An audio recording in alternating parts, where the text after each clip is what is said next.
पाकिस्तान की deep establishment ISI और पाकिस्तान के कुछ खास बड़े राजनीतिक परिवारों ने 2013 में पाकिस्तानी जनता को एक ख्वाब दिखाया था कि हम इतिहास का सबसे बड़ा प्रोजेक्ट शुरू करेंगे और उसकी मदद से हम पूरे एशिया पर राज करेंगे। और उस समय ये प्लान बहुत ही ज्यादा रियलिस्टिक था, क्योंकि इस प्लान के तहत जो ये हिस्ट्री का सबसे बड़ा प्रोजेक्ट था, उसके जरिए पाकिस्तान से होकर दुनिया का आधा व्यापार होना था। इसका मतलब ये दुनिया की आधी सप्लाई चेन पाकिस्तान की सेना कंट्रोल करती, जिसके दम पर ये पूरे एशिया को डोमिनेट करते और पूरे एशिया की एक मेजर सुपर पावर बनते। लेकिन आज इसे देखकर भले ही हंसी आती हो, लेकिन 2012-13 में इस प्लान को देखकर भारत और उसके रणनीतिकार भी सदमे में थे, क्योंकि एक्चुअल में ये बहुत ही सॉलिड प्लान था। इसका कारण था कि उस समय चीन दुनिया की एक ग्लोबल मैन्युफैक्चरिंग सुपर पावर था। यूरोप, एशिया और अफ्रीका में जो उसका सामान बेचा जाता था, वो उसके एक्सपोर्ट का ऑलमोस्ट 60 से 70% होता था और दुनिया के व्यापार का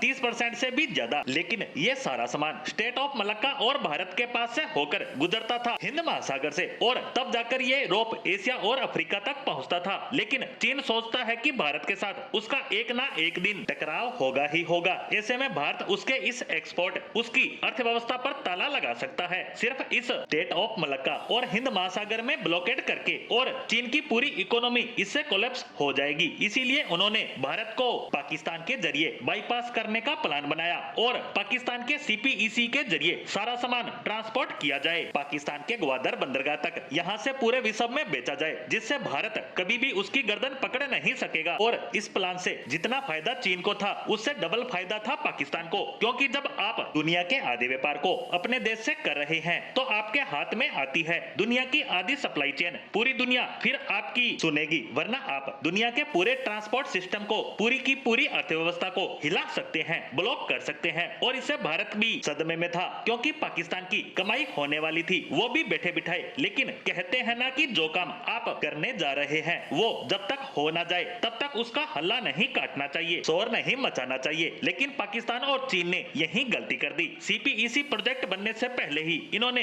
हल्ला मचाना शुरू कर दिया कि अब तो भारत का खेल खत्म। लेकिन आज 10 से 12 साल बीत चुके हैं और यह प्रोजेक्ट पूरा होने का नाम नहीं ले रहा। उल्टा अब तो चीन ने ऐलान कर दिया है कि उसके जो भी वर्कर्स हैं, इंजीनियर्स हैं, उन्हें रिकॉल किया जा रहा है और इसकी शुरुआत 400 इंजीनियर और वर्कर्स के साथ की जा रही है। यानी सीपीईसी प्रोजेक्ट डेड होने की कगार पर पहुंच चुका है। और इसके पीछे का कारण है पाकिस्तानी सरकार और सेना की विफलता, जो चीनी नागरिकों को बीएलए के लगातार हो रहे हमलों से बचा नहीं पा रहे हैं और चीन के नागरिक लगातार मारे जा रहे हैं। और यही कारण है कि चीन का यह महत्वाकांक्षी प्रोजेक्ट अब इतिहास के सबसे विफलतम प्रोजेक्ट में शामिल होने जा रहा है और पाकिस्तान के विश्व पर राज करने के सपने रह जाएंगे अधूरे।